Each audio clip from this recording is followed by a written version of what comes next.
मुंबईच्या दृष्टीनं एक मोठा गेम चेंजर आहे तो म्हणजे धारावीचा प्रकल्प. तो वेगवेगळ्या न्यायालयांनी त्याला क्लीन म्हणजे एक गो अहेड दिलेलं आहे.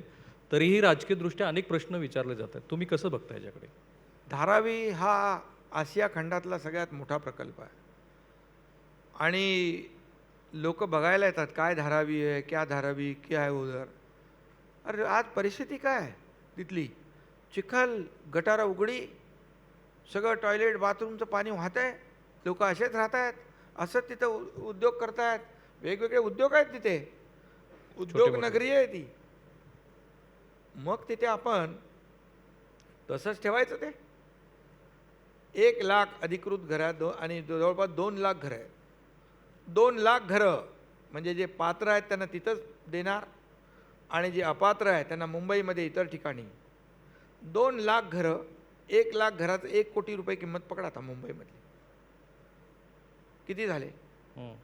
मग का त्यांच्या जीवनामध्ये बदल घडू नये? का आम्हीच चांगल्या घरांमध्ये राहायला पाहिजे?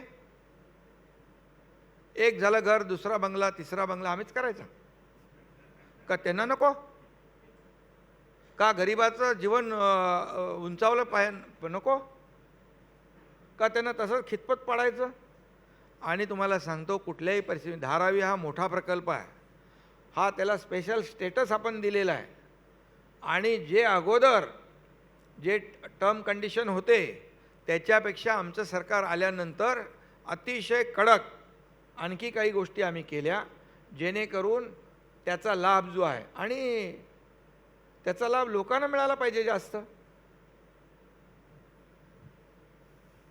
आणि त्याच्यामध्ये फक्त डेव्हलपर नाही आहे, त्याच्यामध्ये आमचं काय धारावी रिडेव्हलपमेंट काय हो प्राधिकरण त्यात पार्टनर आहे. त्यामुळे जी काही जमीन वगैरे त्या धारावी रिडेव्हलपमेंट प्राधिकरणाला आपण देतोय, हे गैरसमज पसरवतात. लोकांना जर 2,00,000 लोकांना घरं मिळाली तर लोक दुवा देणार नाहीत का?